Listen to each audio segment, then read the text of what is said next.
everyone. Last time that we read, we left off after Candace and Brandon had just left the high school and they ran into Milo and his friends.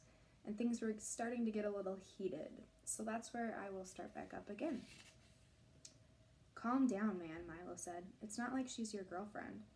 Of course she's not Brandon doesn't like girls, Milo said, turning to Candace. But I'm guessing you already figured that out. It ain't hard to tell.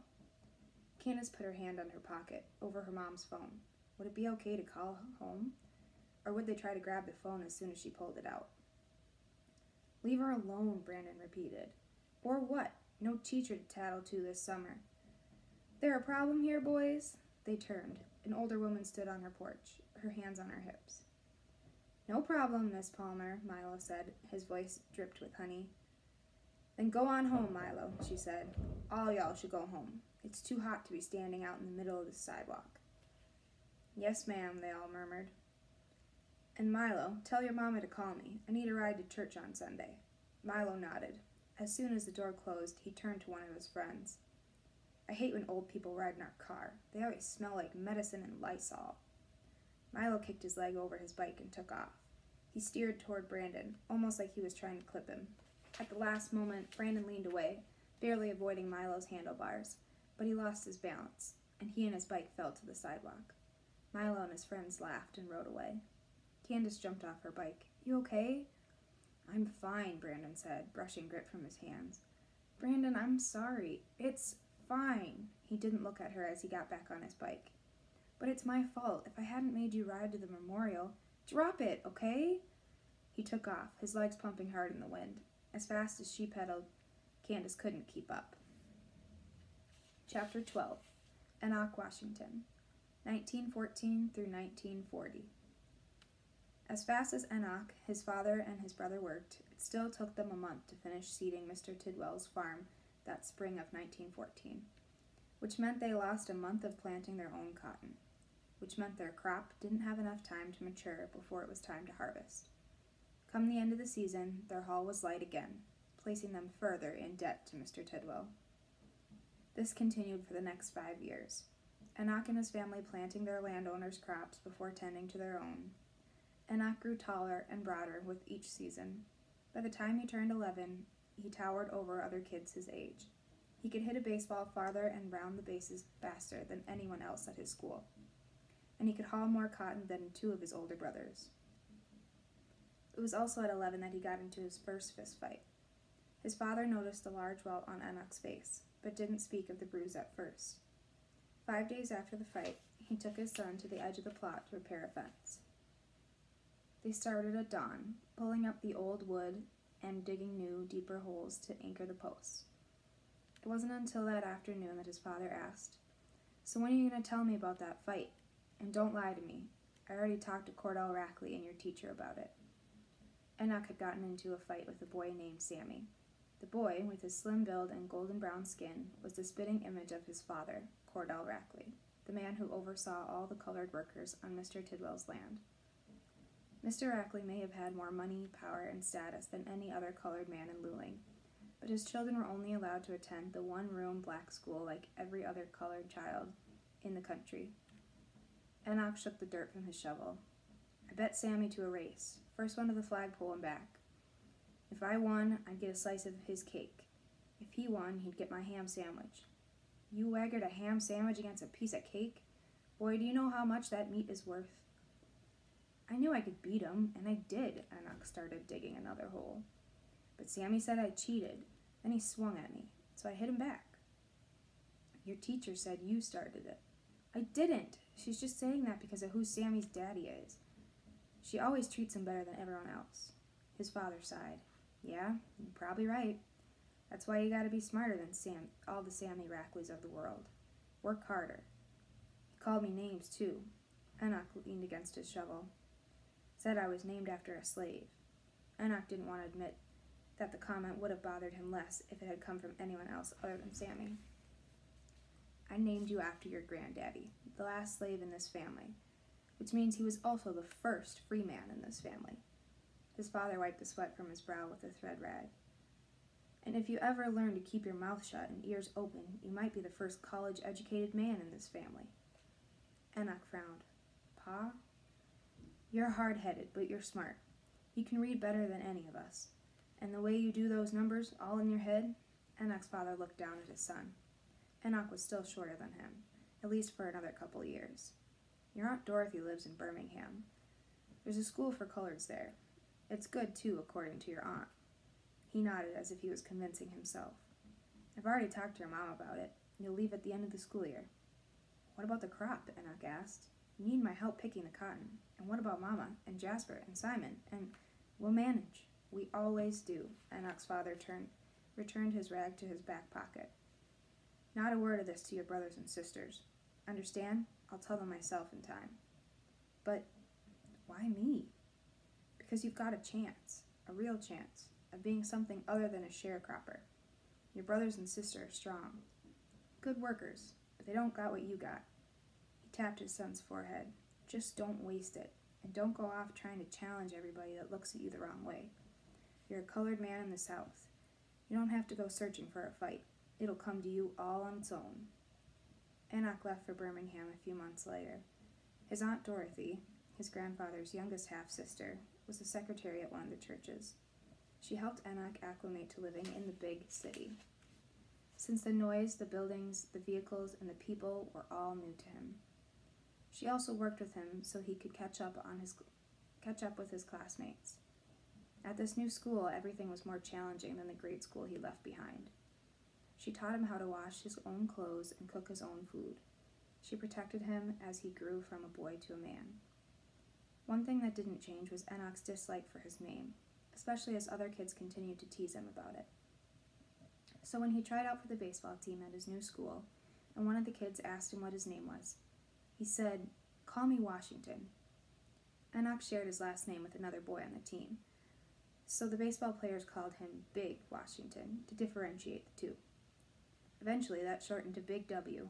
By the time he started college at Tuskegee Institute, Enoch had become Big Dub. While he excelled at baseball, football, and track, the sport he enjoyed the most was tennis. It was an elegant sport, far removed from the cotton fields and outhouses of his youth. He liked that he didn't need to depend on anyone else to win a match.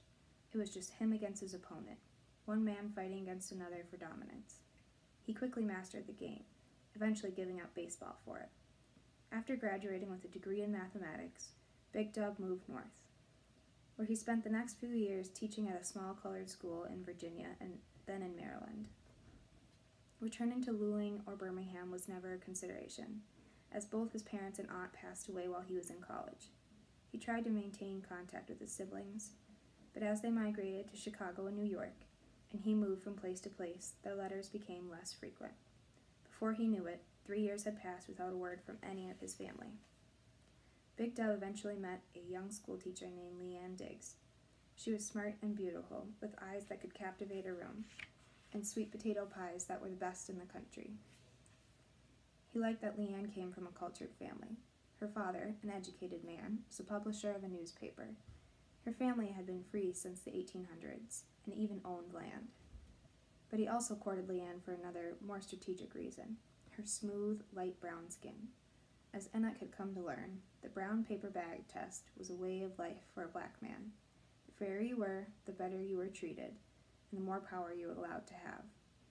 With his dark skin and thick, kinky hair, Enoch knew he'd never be seen the same as his peers, but that didn't have to be the case for his sons. A year after they married, a former classmate contacted Enoch about a job at Perkins High School in Lambert.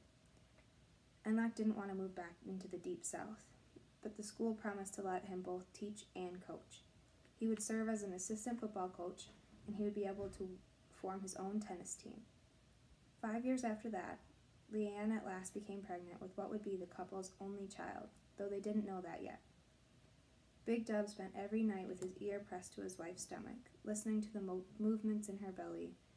A group of his fellow teachers wagered on how large the child would be, and even took to calling the baby Lil Dub. In May of 1940, Enoch and Leanne Washington welcomed an 8-pound, 22-inch infant into the world. Big Dub had been hoping for a son, but it only took a second for him to fall in love with his baby girl. She hadn't inherited her mother's fair skin or fine hair, but Dub didn't care. She was perfect. What should we name her? Leanne asked as she rocked the child to sleep. And don't you dare say Lil Dub. Enoch knelt beside his wife and took the baby's small, brown, wrinkled hand in his. You should name her. Leanne thought for a few moments. What about Siobhan, after my Irish grandmother? And I reckon you want to keep that silly spelling, huh? Of course, she said. Strange names run in our family, Enoch. Siobhan it is, he said. He kissed his daughter's forehead. But she'll always be Lil Dub to me. Chapter 13. By the time Candace got home, Brandis had already disappeared into his house. Her head knew what had happened with Milo wasn't her fault, but her heart didn't quite agree. She wanted to walk over and see him. She wanted to apologize. She wanted to see if he had hurt himself when he fell, even though she was pretty sure he hadn't. And if she was being totally honest with herself, which she wasn't, she wanted to use Brandon's computer to watch the DVD on Enoch Washington and look up James Parker. At the same time, she felt a little unsure about what Milo had said about Brandon. Did he really like boys instead of girls? It wasn't a big deal. A few of the kids in her neighborhood had gay parents, and there were 2 gay teachers at her school, but she didn't really know anyone who was gay. Inside her own house, she stared at the clock, wondering when it would be an appropriate time for her to knock on Brandon's door. Then a red extended cab pickup truck pulled into their driveway, and she rushed outside. Candy! Her father scooped Candace up into a bear hug as soon as he stepped out of the truck. His gray stubble tickled her cheek. Candace took a deep breath. He smelled like he always did, like laundry detergent. But she could also make out traces of a new cologne. It was strong and citrusy, like a carton of Valencia oranges. The scent was familiar, but she couldn't quite place it. After he put her down, he opened the back door and pulled a small bag from the cab. So what do you think of Lambert? He asked. Ugh. That bad, huh? Any other kids around? A few. Candace looked across the street. Brandon's mother and grandfather sat on the porch and waved. Candace and her father waved back. Who lives over there? He asked. My friend Brandon and his family. He's nice, big-time reader. You two hang out a lot? Candace had already decided not to tell her father about the letter. She didn't want a lecture from him, too. We went to a memorial today. Actually, it was more like a museum. It was really cool. She wrinkled her nose. Her dad scratched his beard. That sounds like a date. Dad, he's like 11. That's... ugh, no. Oh, okay, good. He patted her shoulder. I guess we should head inside. Her mother opened the door for them. Hello, Joe. Hey, Anne. He gave her a light hug. Sure you don't want me to get a room somewhere?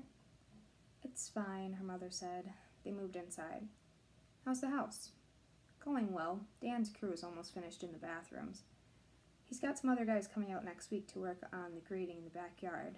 And then Are they on schedule or not? Her mother asked. Her father nodded. They'll be finished in 4 weeks. At least he's cheap and fast. She took a step backward into the kitchen. I'm going to start dinner. Y'all stay here. Catch up. 4 weeks, Candace told herself. She had 4 weeks. I'm going to stop right there because we're running out of time. And we'll read again tomorrow. Do you think that Candace and Brandon are going to be able to solve the mystery in 4 weeks?